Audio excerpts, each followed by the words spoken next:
ভারতবর্ষের জমিনে এক নম্বর বড়লোক, একটু নামটা বলি, হয়তো আপনাদের অনেকেই মনে পড়ে যাবে, যার নাম হলো মুকেশ আম্বানি। নাম শুনেছেন আপনারা?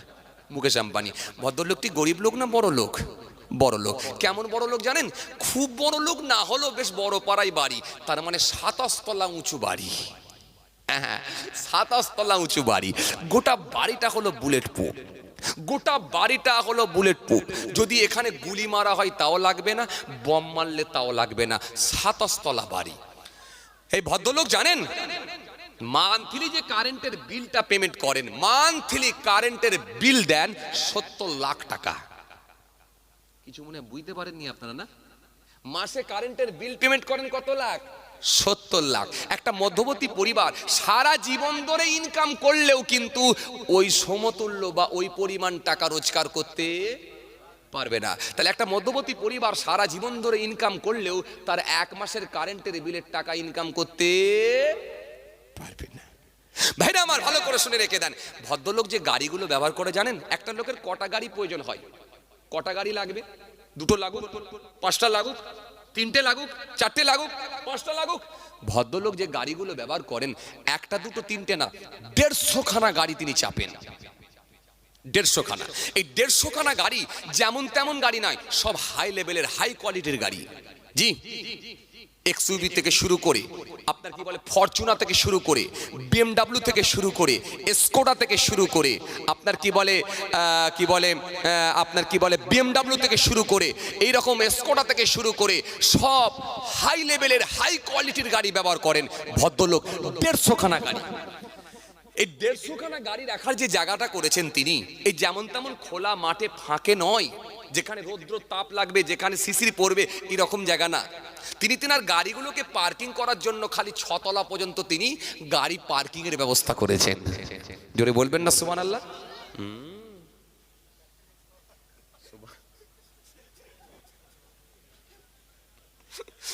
আমাদের অবস্থা খুব খারাপ, আমরা যেখানেই যাই পুরো কানেকশন কেটে দিই। কি করে লাইট জ্বলবে ভাই? পুরো কানেকশন কেটে দিই। হ্যাঁ, এখানে সুবহানাল্লাহ বলবেন না, আপনারা বলবেন ইন্না লিল্লাহ, এই তো বিপদের সংকেত, আর না হলে বলবেন আস্তাগফিরুল্লাহ। চলুন ভাইরা আমার, যাক ওটা হয়ে গেছে তাই না, ও দিদি হয়ে গেছে, ঝোঁকে ছিলেন তো, আসলে অবাক হবারই কথা। আসেন তাহলে ভদ্রলোক যে গাড়িগুলো পার্কিং করেন 6 তলা পর্যন্ত, খুব ভালো করে বোঝেন মুসলমান, ভালো করে শুনে রেখে দেন, 6 তলা পর্যন্ত তার গাড়ি পার্কিং এর ব্যবস্থা আছে।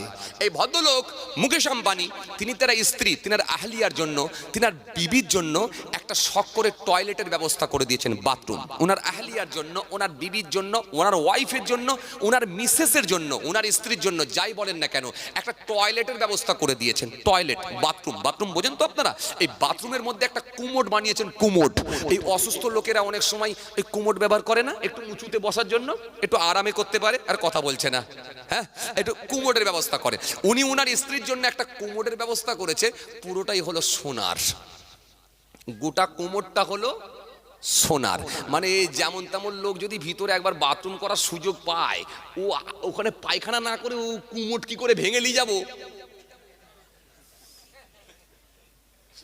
কথা বলছেন না কেন? হ্যাঁ, ওই ভিতর থেকে যদি একটুখানি ওই একটু যদি অন্তত ভেঙে পকেটে করে নিয়ে যাওয়া যায়, তাহলে আমার জীবন ধন্য হয়ে যাবে। কথা ঠিক কি না? হাই রে হাই, কথা বলেন ভাইরা আমার, বাবাজিরা আমার। আসেন তাকান, পুরোটাই হলো কুমোড সোনার বানিয়ে দিয়েছেন। শুধু তাই নয়, এর ভেতরে যে লাইটিং এর ব্যবস্থা করেছেন, শাওয়ারের ব্যবস্থা করেছেন, ঝর্ণার ব্যবস্থা করেছেন, পুরোটাই আগে থেকে কম্পিউটারে সব সেটিং করে দিতে হয়। এগুলো অটোমেটিকলি, সেখানে গিয়ে সুইচ মারলে হয় না, সব অটোমেটিকলি চলবে, অটোমেটিক। জি, এখানে যেমন মেরে দিয়েছে, ওখানে অটোমেটিক টাইমে ঝর্ণা পড়বে, টাইমে একেবারে গরম পানি পড়বে, টাইমে লাইট জ্বলবে, সব অটোমেটিক সিস্টেম। এখান থেকে কিন্তু আর কিছু করতে হবে না, ভেতরে গিয়ে কোনো কাজ নাই, আগে থেকে সব সেটিং করে দিলে ভিতরে হয়। আসেন এবারে আমি আপনাদের সামনে যেটা বোঝাতে চাইছিলাম, যে এই লোকটাও চাইছে আরো কিছুটা বড় লোক হলে ভালো হয়। এটা হচ্ছে আসল কথা, আসল জায়গায় পৌঁছালাম, যে এই লোকটাও কিন্তু এখনো তার শখ পুরোপুরি ভাবে মেটেনি, আরো কিছুটা বড় লোক হলে ভালো হয়। আসেন একটু যদি আমরা পূর্বে যাই, একটু যদি পূর্বের দিকে যাই, মানে একটু পেছন দিকে যদি যাই, একটু ফেরাউনের যদি ইতিহাস পড়ি আমাদেরকে অবাক করবে। একটু নমরুদের যদি ইতিহাস পড়ি আমাদেরকে অবাক করবে। একটু সাদ্দাতের যদি ইতিহাস পড়ি আমাদেরকে অবাক করবে। সাদ্দাত যে চ্যালেঞ্জ করেছিল যে আল্লাহর জান্নাতে যাব না, আপনাদের জানা আছে, এই ওয়াজ আপনাদের শোনা আছে। সাদ্দাত চ্যালেঞ্জ করেছিল আল্লাহর জান্নাতে যাব না, তো কোথায় যাবে? আমি নিজে জান্নাত তৈরি করে নেব। শুনতে পারলো সাদ্দাত, জানতে পারলো যে জান্নাত হবে নাকি একটা করে সোনার ইট, একটা করে রূপোর ইট। তো একটা করে সোনার ইট, একটা করে রূপোর ইট দিয়ে যদি আল্লাহর জান্নাত বানাতে পারে, তো আমি সাদ্দাত তো কম নয়, তাহলে আমি নিজে বানিয়ে নেব। একটা করে জান্নাতের, একটা করে সোনার ইট, একটা করে রূপার ইট, একটা করে সোনার ইট, একটা করে রূপোর ইট। 300 বছর সময় লাগলো তাহলে তার জান্নাত তৈরি করতে। জোরে বলবেন না সুবহানাল্লাহ? ফের সুবহানাল্লাহ। কি বিপদে পড়িছি আল্লাহ। হ্যাঁ, এত নেটওয়ার্ক চলে যাচ্ছে কেন? টাওয়ার চলে গেলে কি আর কথা হয়? হ্যাঁ না, সুবহানাল্লাহ জায়গায় সুবহানাল্লাহ। এগুলো সব বিপদের সংকেত, এগুলো ভালো দিক না।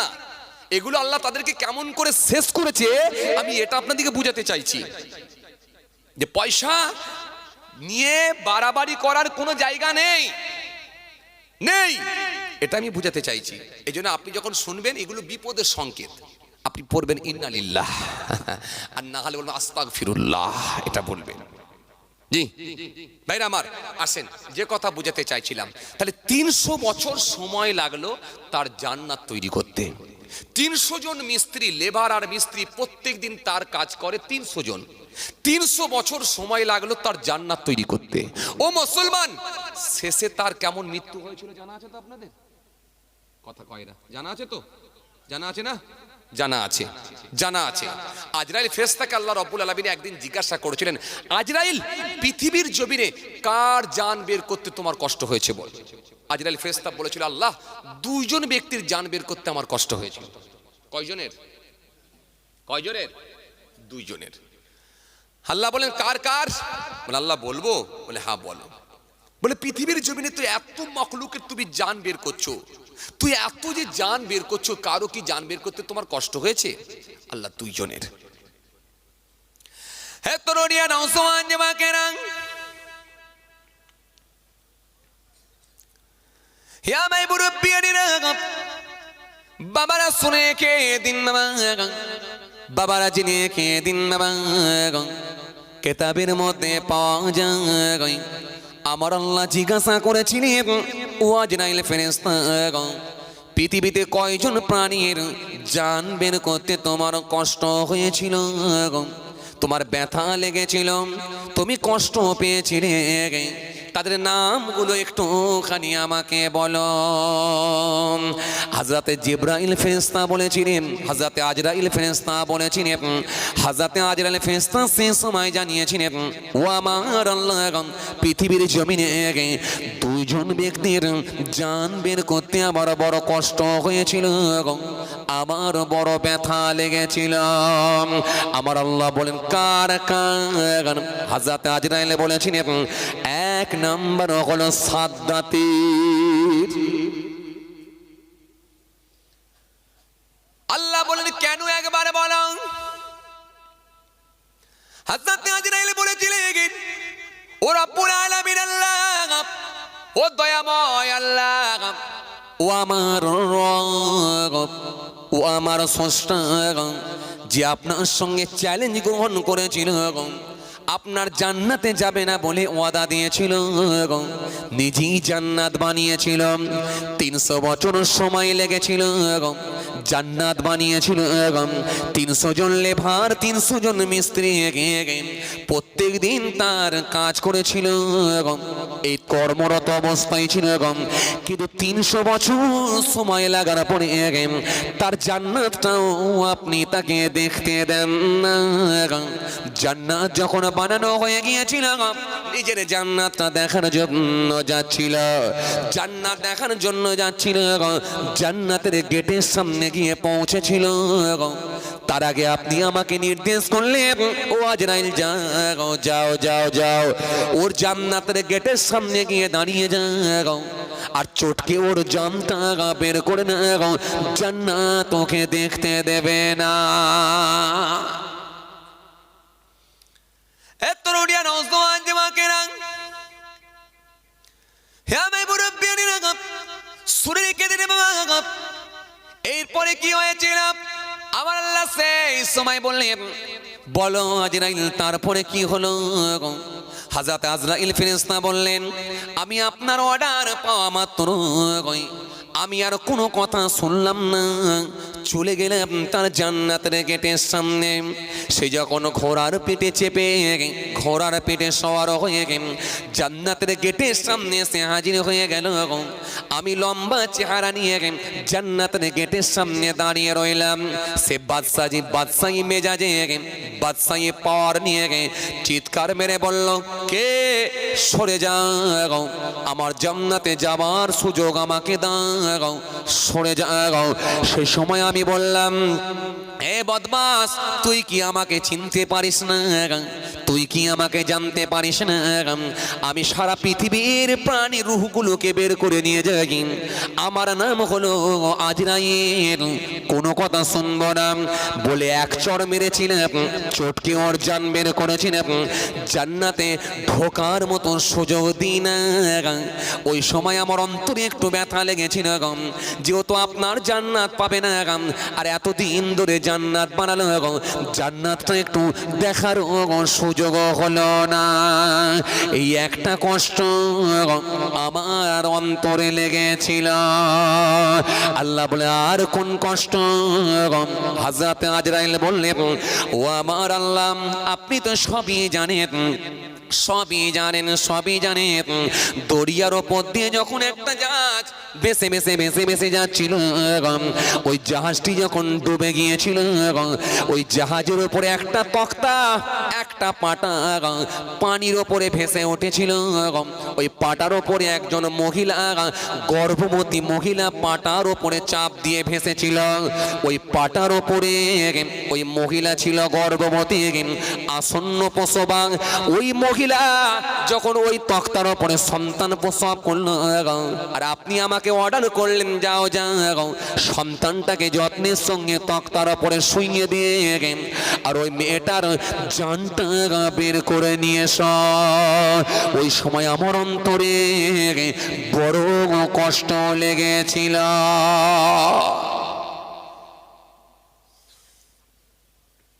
আল্লাহ, ওই একটা কষ্ট আমার হয়েছিল। আল্লাহ বলেন, তারপরে তো আমি আর জানিনি, তারপরে আমি আর জানিনি, আপনি আমাকে আর জানতে দেননি। তো ওই সময়টা আমার কষ্ট লাগার কারণ একটাই, সেটা কি? যে মেয়েটি যদি না বাঁচে, নিশ্চিতভাবে তার বাচ্চা বাঁচতে পারবে না। মেয়েটি যদি না বাঁচে, নিশ্চিতভাবে তার বাচ্চা বাঁচতে পারে না। আর যেহেতু মেয়েটি বাঁচলো না, তার জান বের করে নেওয়া হলো, বাচ্চার কেমন করে বাঁচবে? সুতরাং ওই মেয়েটা জান বের করার সময় আমার খুব কষ্ট লেগেছিল। আল্লাহ, যেখানে একটা জাহাজ টেকে না, সেখানে আপনি একটা পাটাকে টিকিয়ে রেখেছিলেন। জোরে বলতে পারেননি? একটা পাটার উপরে একজন মহিলাকে ভাসিয়ে রেখেছিলেন। এটাই হলো আপনার কুদরতি ক্ষমতা। কিন্তু ওই মহিলা ওখানে সন্তান প্রসব করলো, কিন্তু মহিলার জান বের করলাম, আমার খুব কষ্ট লেগেছিল। বাচ্চাটা মনে হয় আর বাঁচবে না, না জানি সমুদ্রের ঢেউয়ে সেও মনে হয় পানির নিচে চলে যাবে। আল্লাহ সেই সময় বলেছিলেন, হে আজরাইল, এরপরে কি হলো বলো? হযরত আজরাইল ফেরেশতা বলেছিলেন, ও আমার আল্লাহ, এরপরে আমি জানি না কি ঘটনা ঘটেছিল, আমার জানা নাই।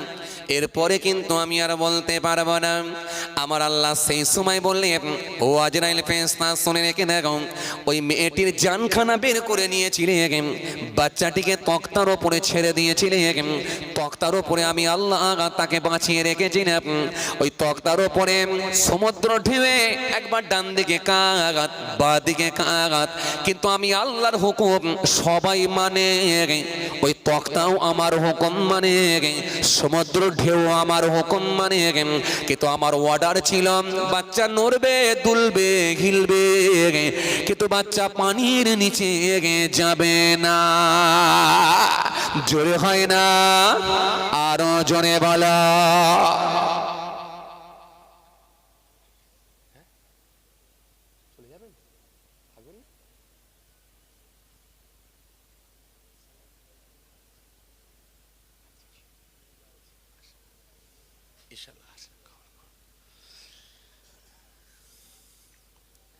ভাইরা আমার, বুঝতে পাচ্ছেন?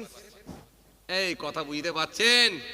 আসেন আসেন, আমি কি বুঝাতে চাইছি? আজ কিন্তু বোঝার জিনিস, বুঝে নিতে হবে ওনাকে। তাহলে যেখানে একটা জাহাজ টিকলো না, সেখানে একটা তক্তা কে টিকিয়ে রাখলো? জোরে বলেন আল্লাহ। সে আল্লাহকে লা তাখুযুহু সিনাতুন ওয়ালা নাওম।